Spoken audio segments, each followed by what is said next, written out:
81 సంవత్సరం మరి అలుపెరగనటువంటి యోధుడిగా మంచి పోరాడినటువంటి దైవజనులు, మన ప్రియులు, ప్రతి నాయకులు, దైవజనులు మరి దేవభిక్షమయ్య గారు. కనుక ఈరోజు మధ్యాహ్నం 4 గంటలకి ప్రభు పిలుపునందుకునే నిత్యత్వంలో వారు ప్రవేశించారు.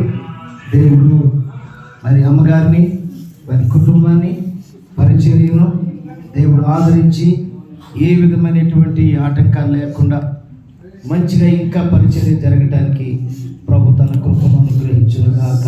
ప్రార్థన చేసుకుందాం. మన మధ్యనటువంటి దైవజనులు మరి డానియల్ అన్న గారు ప్రార్థన చేస్తారు.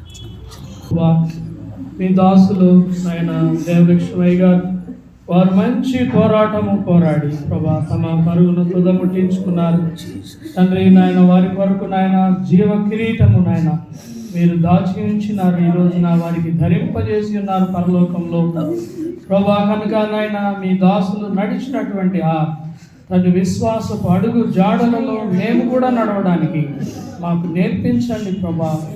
వారు ఆత్మల కోసం ఎలాగ ప్రయాసపడ్డారు, ఎలాగ అనేక మంది దైవ సేవకుల్ని సిద్ధం చేశారు, అనేక మంది విశ్వాసులను, కుటుంబాలను ప్రభా వారు వెలుగులోనికి, చీకటిలో ఉన్న వారిని వెలుగులోనికి మీరు నడిపింపజేశారు. వారి ద్వారా మీకు స్తోత్రములు తండ్రి. వారి జీవితాన్ని బట్టి, వారి యొక్క విశ్వాస జీవితాన్ని బట్టి మీకు స్తుతులు చెల్లిస్తున్నాం. ఈ రోజున ఆ పరలోకములో తండ్రి నిత్య మహిమలో నాయన తండ్రి నాయన పరిశుద్ధుడు అని ప్రతి గానములు చేయొచ్చు తండ్రి నాయన దేవదూతలతో కూడా ప్రభా ఆనందిస్తున్నటువంటి ఈ వేళలో ప్రభా ఈ కుటుంబం కొరకు, సంఘము కొరకు నాయన ప్రార్థన చేస్తూ ఉన్నాం తండ్రి. దాసుని యొక్క కుటుంబాన్ని, వారి సతీమణి బిడ్డలను తండ్రి, వారు చేస్తున్న పరిచర్య సంఘమంతటిని కూడా మీరు ఆశీర్వదించండి ప్రభా.